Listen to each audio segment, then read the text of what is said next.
দিদিমণি, উপকার করলে শহরের মানুষেরা টাকা নেয়, কিন্তু গ্রামের মানুষেরা টাকা নেয় না। অর্জুন ভারতী দেবীর ছেলে?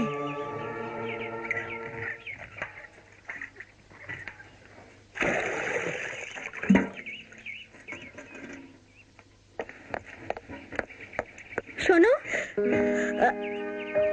আরে আপনি, আমি তোমার কাছেই এসেছি। আমার কাছে কেন? আমি ওই অর্জুন বাবুর সম্পর্কে সবকিছু জানতে চাই। এই প্রথম অর্জুনকে কেউ অর্জুন বাবু বলল। তা আপনি অর্জুন সম্বন্ধে জানতে চাইছেন? জানতে চাইছি কারণ এতদিন ধরে জানতামই না অর্জুন বাবু ব্যানার্জি বংশের ছেলে। আজ পর্যন্ত অর্জুন সম্বন্ধে কেউ জানতে চায়নি। তা আপনি যখন জানতে চেয়েছেন, বলবো, আপনাকে সব বলবো। আজ ওর আপন জনেরাই মিথ্যে অপবাদ দিয়ে ওকে কাঠগড়ায় দাঁড় করিয়েছে। আজ অর্জুন ঘর ছাড়া।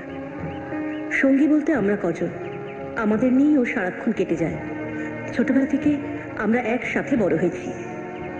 একসময় গিন্নিমার সবচেয়ে প্রিয় ছেলে ছিল অর্জুন। গিন্নিমা যেমন অর্জুনকে ছাড়া থাকতে পারতো না, অর্জুনও তেমন গিন্নিমাকে ছাড়া থাকতে পারতো না। দুজন দুজনকে খুব ভালোবাসতো। নে ছোট কাকা, খা। মা, পায়েসটা তুমি নিজের হাতে খাইয়ে না দিলে আমি খাওয়া শুরু করবো না। আর সেটাই কাল হলো অর্জুনের।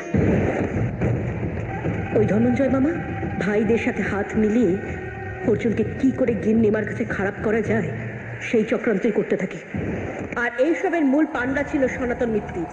ওরা দুজনে মিলে ছক কষতে থাকে কিভাবে ভারতী দেবীকে পঞ্চায়েত প্রধানের আসন থেকে সরিয়ে দেওয়া যায়। আর ওই সনাতনের ভাই রুদ্র একদিন গ্রামের একটি মেয়ের সম্মানহানি করার চেষ্টা করে।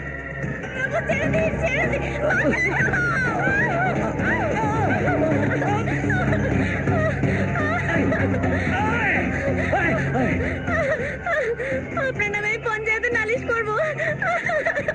পঞ্চায়েতে আমার নামে নালিশ করবি? দেখাচ্ছি মজা।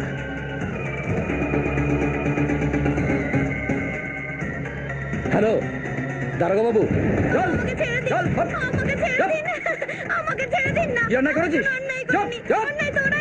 কানের কাছে একদম ঘ্যান ঘ্যান করবি না। দাস, আমাকে ছেড়ে দিন। লাগাবি নিয়ে যাও। চল আগে, চল চল চল, একদম চল। নমস্কার ইন্সপেক্টর সাহেব। রামনগর গ্রামে আপনি নতুন এসেছেন, তাই একটু আলাপ করতে এলাম। কি ব্যাপার? কোন পুলিশ অফিসার ঘরে ঢুকতে গেলে যে পারমিশন নিয়ে ঢুকতে হয় সেটা জানেন না? এই রামনগর গ্রামের কাউকে অ্যারেস্ট করতে হলে আমার কাছ থেকে যেটা পারমিশন নিতে হয়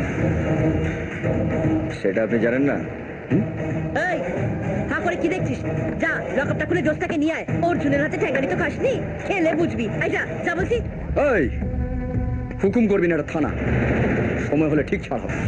এই, সময়টা আপনার ঘড়ি দেখে নয় ইন্সপেক্টর, সময়টা আমার ঘড়ি দেখে হয়। এটা তোর বাড়ির বৈঠকখানা নয় যে তুই টেবিল চাপে কথা বলবি। আপনার বাপের ভাগ্য ভালো যে এটা আমার বৈঠকখানা নয়।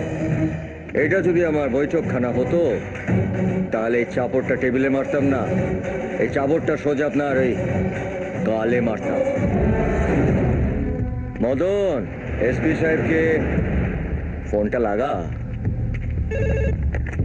হ্যালো হ্যালো এসপি সাহেব, আমাদের গ্রামের থানা থেকে আমি অর্জুন বলছি। আরে আপনি থানাতে? কি ব্যাপার? আরে আমাদের এই থানায় আপনাদের একজন নতুন ইন্সপেক্টর এসছে। সে আমাদের গ্রামের একটি নিরীহ মেয়েকে ধরে নিয়ে এসেছে। তাই নাকি? আপনি দিন তো অফিসারকে লাইনটা। নিন। হ্যালো। একটা অপদার্থ তোমার সামনে কে বসে আছে তুমি জানো? জানতো আদালত। আর আদালত কখনো থানায় আসে না, বরং থানাকেই যেতে হয় আদালতের কাছে। উনি যা বলছেন তুমি তাই করো।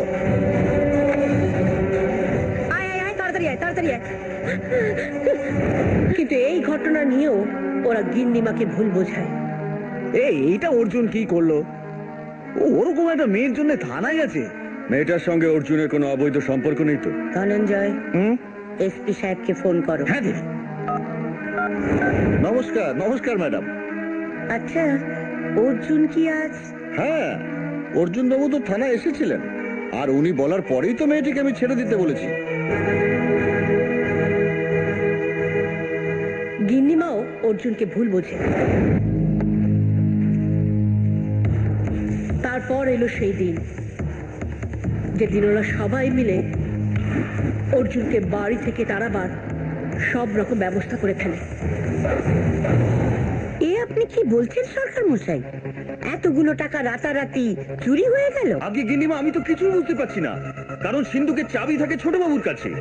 ঠিক, এতগুলো টাকা তো আর অর্জুন চুরি করতে পারে না। হ্যাঁ ঠিকই তো, আরে ঘরের ছেলে হয়ে কেউ ঘরের টাকা চুরি করে? ঠিক। কি ব্যাপার সরকার বাবু? এই যে ছোট বাবু, কাল রাতে মহাজন পেমেন্ট করে যাওয়ার পর টাকাগুলো সিন্ধুকে রেখে আপনাকে আমি চাবিটা দিয়ে দিয়েছিলাম, কিন্তু সকালবেলা কাছারি বাড়ি গিয়ে দেখি সিন্ধুক খোলা, তাতে টাকা নেই। সে কি, সিন্ধুকের চাবি আমার কাছে অথচ টাকা নেই?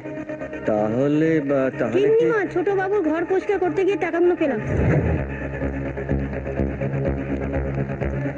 দেখি দেখি গিন্নিমা,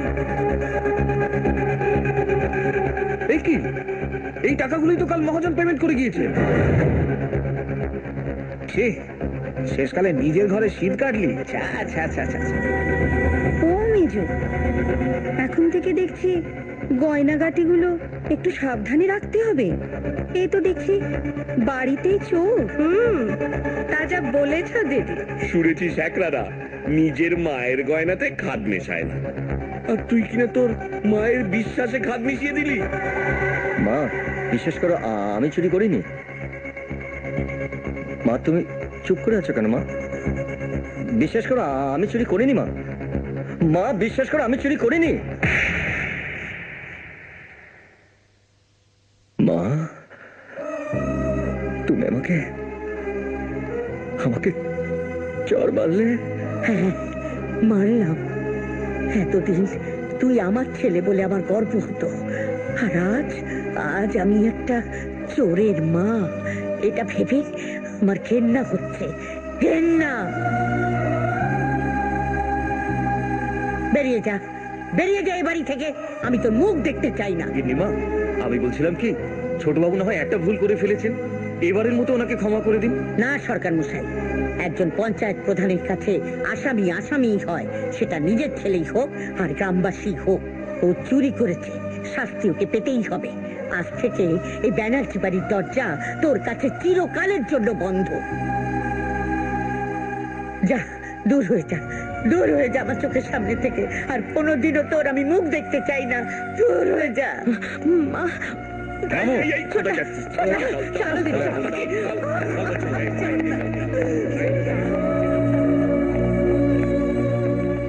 মা বিশ্বাস করো মা, আমি টাকা চুরি করিনি। মা মা বিশ্বাস করো মা, আমি টাকা চুরি করিনি। মা মা আমি চোর নই। মা আমি চোর নই। মা আমি চোর নই। তারপর থেকে অর্জুন ও বাড়ির আর কেউ নয়। কিন্তু সেদিন সবার সামনে অর্জুন বাবু সত্যি কথাটা বলে দিল না কেন? অর্জুন কোনোদিন ওর মার মুখের পরে কথা বলেনি, আর বলবেও না। ও বাড়িতে সবাই ওকে চোর ভাবলেও, কিন্তু আমি জানি অর্জুন চোর নয়, ও মানুষ রূপী ভগবান।